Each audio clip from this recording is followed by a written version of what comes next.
हम और आप दिगंबर जैनाचार्य विरचित जैन व्याकरण कातंत्र रूपमाला का अध्ययन कर रहे हैं। कातंत्र रूपमाला के अध्ययन में द्वितीय सोपान लिंग प्रकरण हमारा चल रहा है। पूर्व में हमने पंच संधि प्रकरण को अच्छे से जाना। अब उसके बाद द्वितीय सोपान लिंग प्रकरण हमारा चल रहा है। लिंग प्रकरण में स्वरांत पुल्लिंग शब्दों का प्रकरण पूर्ण हो चुका है। अब स्वरांत स्त्रीलिंग शब्दों का प्रकरण यहां पर चल रहा है। स्त्रीलिंग शब्दों में अकार ह्रस्व शब्द नहीं होते हैं। दीर्घ आकारांत शब्द से ही चर्चा चालू होती है। जो भी पुल्लिंग में शब्द होते हैं जो ह्रस्व आकार वाले होते हैं उनको दीर्घ बना दिया जाता है स्त्री या मादा सूत्र के माध्यम से। वे शब्द आकारांत हो जाते हैं। आकारांत शब्दों में सर्वप्रथम शब्द हमारे बीच में आया रंभा। रंभा शब्द में रावी था तो आमी चनु ह्रस्व नदी श्रद्धा, तो यहाँ पर श्रद्धा संज्ञा है। स्त्रीलिंग में दीर्घ आकारांत शब्दों की श्रद्धा संज्ञा होती है अश्रद्धा। तो श्रद्धा संज्ञा होने पर आमी च नू से नू का आगम होता है और नू के आगम होने पर शब्द में रा है। रा के कारण रसरी वर्णेभ्य नो नमन्त्या स्वर हेव कवर्ग पवर्गांतरोपी सूत्र से ना के स्थान पर ना आदेश हो जाता है, तो बनता है रंभाणाम। सर्वनाम संज्ञक शब्द सर्व आदि जो शब्द थे उन पुल्लिंग शब्दों को स्त्रीय मादा सूत्र के माध्यम से दीर्घ आकारांत शब्द बनाकर अश्रद्धा से श्रद्धा संज्ञा की गई। सामान्य जो श्रद्धा संज्ञक शब्द होते हैं उनमें गवंती विभक्तियों में, गवंती का मतलब है गे, गसी, गस और गी, इन चार विभक्तियों के होने पर क्रम से गे के स्थान पर यही, गसी के स्थान पर यास और गस के स्थान पर यास और गी के स्थान पर याम आदेश होता है। यह सामान्य श्रद्धा संज्ञक शब्दों की व्यवस्था है। लेकिन जो सर्वनाम संज्ञक शब्द श्रद्धा संज्ञक होते हैं उन श्रद्धा संज्ञक शब्दों से गवंती विभक्ति में थोड़ा सा अंतर आता है और वह अंतर यह है कि जो गे के स्थान पर यही आदेश किया है उसके पूर्व दंत सकार और लग जाता है और जो श्रद्धा संज्ञक शब्द दीर्घ है उसको ह्रस्व आदेश हो जाता है। जैसे सर्वा तो बनेगा सर्वस्यई। ये सर्वनाम संज्ञक श्रद्धा संज्ञक में थोड़ा सा अंतर आता है जो आपको ध्यान रखना है। उसी प्रसंग को लेकर अब हमारे बीच में द्वितीया और तृतीया शब्द आ रहा है। जो तिथिया होती है, तिथिया एकम दो आदि जो तिथिया होती है वही द्वितीया तिथि, दूसरी नंबर की जो तिथि होती है उसी को द्वितीया बोलते हैं, और तीसरे नंबर की जो तिथि होती है उसको तृतीया बोलते हैं। तो आचार्य भगवंत कहते हैं द्वि त्रि सब द्वितीया तृतीयाभ्याम भेदाः। द्वि शब्द में, द्वितीया शब्द में भेद है। अब द्वितीया शब्द में क्या भेद है? क्योंकि द्वितीया शब्द सर्वनाम संज्ञक शब्द नहीं है। अब सर्वनाम संज्ञक शब्द नहीं है और उसके बाद भी कह रहे हैं कि कुछ भेद है, तो भेद तो केवल गवंती विभक्ति में ही भेद दर्शाया गया है, वही भेद होने की संभावना है। तो चलिए हम द्वितीया दीर्घ आकारांत तो स्त्रीलिंग शब्द आपके बीच में लेकर आते हैं, और सर्वप्रथम क्रमशः हम सातों विभक्तियों को सिद्ध करते हैं। रंबा शब्द में जो सूत्र आपने लगाए हैं उन्हीं सूत्रों का प्रयोग यहाँ पर किया जा रहा है। थोड़ा ध्यान से देखेंगे, सुनेंगे तो आपको वो पूरे के पूरे सूत्र स्मरण में आते चले जाएंगे। सर्वप्रथम द्वितीया धन सी योनुबंधो प्रयोगी से ई का अनुबंध, और श्रद्धा स्त्रीलिंग में आकारांत शब्दों की श्रद्धा संज्ञा होती है। फिर श्रद्धाया सिर लोपम, श्रद्धा संज्ञक से परे सी का लोप हो जाता है, तो बनेगा द्वितीया। औ विभक्ति के आने पर औ रिम,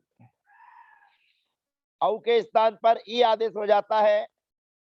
द्वितीया में रहने वाला आ और औ के स्थान पर होने वाला ई, अवर्ण एवर्ण ए, आ के स्थान पर ए आदेश, और ई जो हुआ है उसका लोप, तो बनेगा द्वितीय।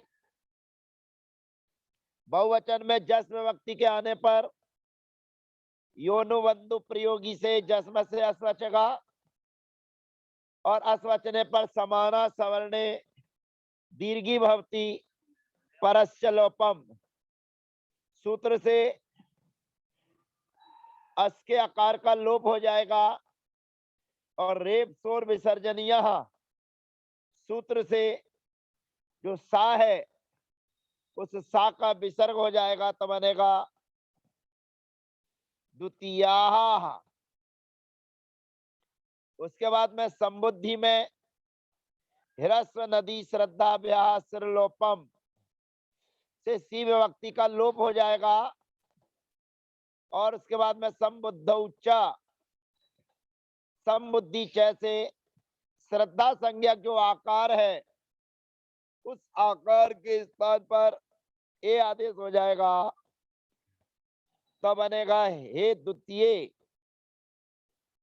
फिर औ में भी औ रिम लगेगा, अवर्ण वर्ण ए लगेगा, तो बनेगा हे द्वितीय। जस विभक्ति में समाना सवर्णे दीर्घी भक्ति परस्य लोपम, हे द्वितीया। अम विभक्ति के आने पर समाना सवर्णे दीर्घी भक्ति परस्य लोपम, द्वितीयाम।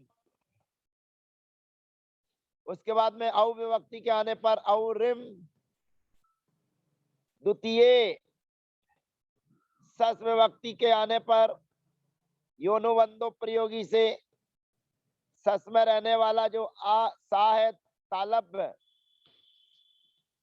उसका अनुबंध लोप हो जाएगा।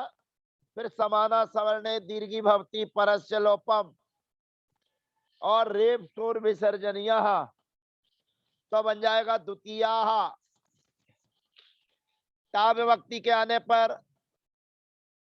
टौ सो रे, सूत्र से टा और ओस विभक्ति के होने पर आ के स्थान पर ए आदेश होता है, और ए आदेश होने पर ए आए सूत्र लगेगा, टा में से आ बचा है तो द्वितीया, द्वितीयाभ्याम, द्वितीया भी। अब यहाँ पर कुछ विशेष काम करने की व्यवस्था हमारे बीच में आती है जो आपको ध्यान रखना है। द्वितीया धन गे, गसी, गस और गी, ये चार विभक्तियां गवंती वाली विभक्तियां कहलाती हैं। और इन विभक्तियों के आने पर सामान्य श्रद्धा संज्ञा के होने पर जो कार्य होता है उसकी पहले प्राप्ति करते हैं। गवंती, यही, यास, यास, याम, गवंती विभक्ति के स्थान पर क्रमशः यही, यास, यास और याम आदेश की प्राप्ति होती है। परंतु ये सर्वनाम संज्ञक शब्द नहीं है और ये द्वितीया माने जो गिनती में एक दो लेते हैं वो नहीं लेना है, या द्वितीया माने एक नंबर के बाद दूसरे नंबर का। तो दूसरे नंबर के व्यक्ति एक भी हो सकते हैं, दो भी हो सकते हैं और बहुत भी हो सकते हैं। तो ये द्वितीया माने दूसरा, इसलिए इसके तीनों विभक्तियों में रूप चल रहे हैं। द्वि शब्द केवल द्वि का वाचक होता है, उसके रूप केवल द्विवचन में ही चलते हैं। अब यहाँ पर गवंती, गे, गसी, गस और गी विभक्तियों के आने पर गवंती, यही, यास, यास, याम, इस सूत्र की प्राप्ति होने पर अगला सूत्र हमारे बीच में आता है द्वितीया तृतीयाभ्याम वा।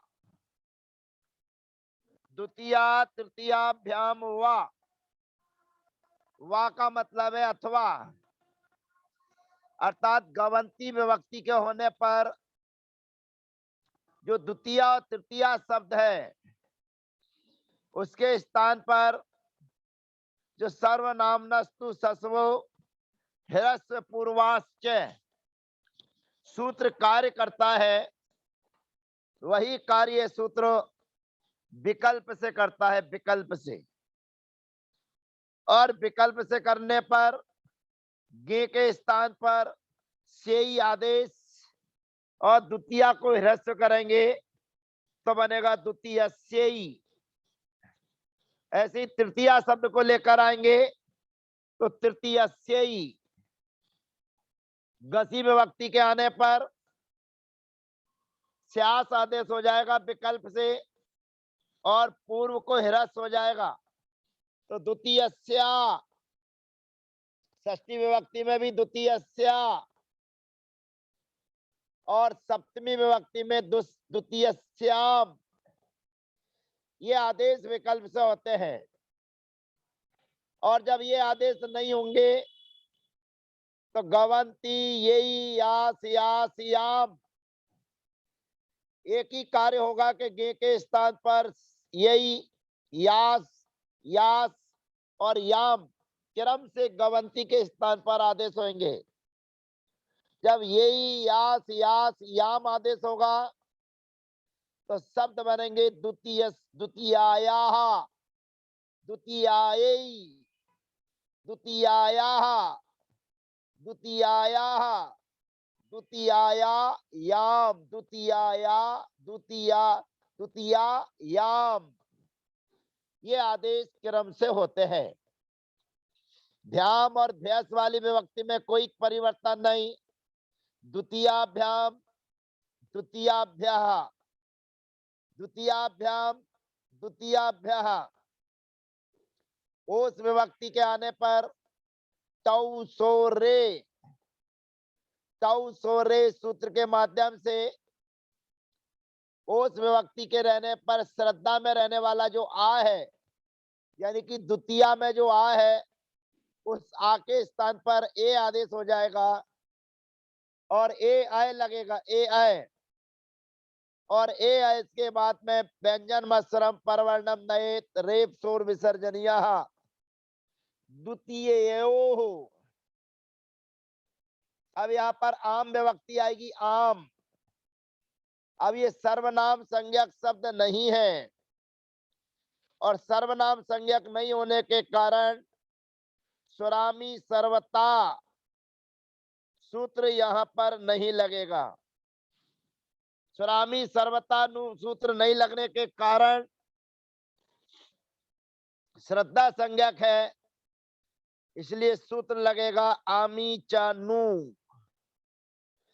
आमी चानू से नू का आगम, और ना को ना करने के लिए कोई व्यवस्था नहीं है, इसलिए द्वितीया नाम। फिर उस विभक्ति में द्वितीयो, और सप्तमी विभक्ति में शुभ विभक्ति के आने पर योनुबंधो प्रयोगी से पाका अनुबंध लोप, तब बन जाएगा द्वितीयासु। इसी प्रकार से एवं तृतीया शब्दोपि, इसी प्रकार से तृतीय शब्द के रूप भी जानना चाहिए। अब जो द्वितीय और तृतीय शब्द में गवंती विभक्ति के आने पर वैकल्पिक कार्य होता है, यानी कि दो दो रूप बनते हैं, वो आपको विशेष ध्यान रखना है। सामान्यतया श्रद्धा संज्ञक जो शब्द है स्त्रीलिंग में ही श्रद्धा संज्ञा होती है, अन्य किसी में नहीं। उन श्रद्धा के गवंती विभक्ति में गे के स्थान पर यही यास, यास, याम आदेश होते हैं गवंती के स्थान पर, और वही श्रद्धा संज्ञक शब्द यदि सर्वनाम संज्ञक शब्द होते हैं तो यही के पहले दंत सा और जुड़ जाता है, और जो श्रद्धा संज्ञक शब्द है वह ह्रस्व हो जाता है। द्वितीय से ही द्वितीय तृतीयाभ्याम व विकल्प से होता भी है और नहीं होता। जब हो जाएगा तो द्वितीय से ही, नहीं होगा तो द्वितीया यही।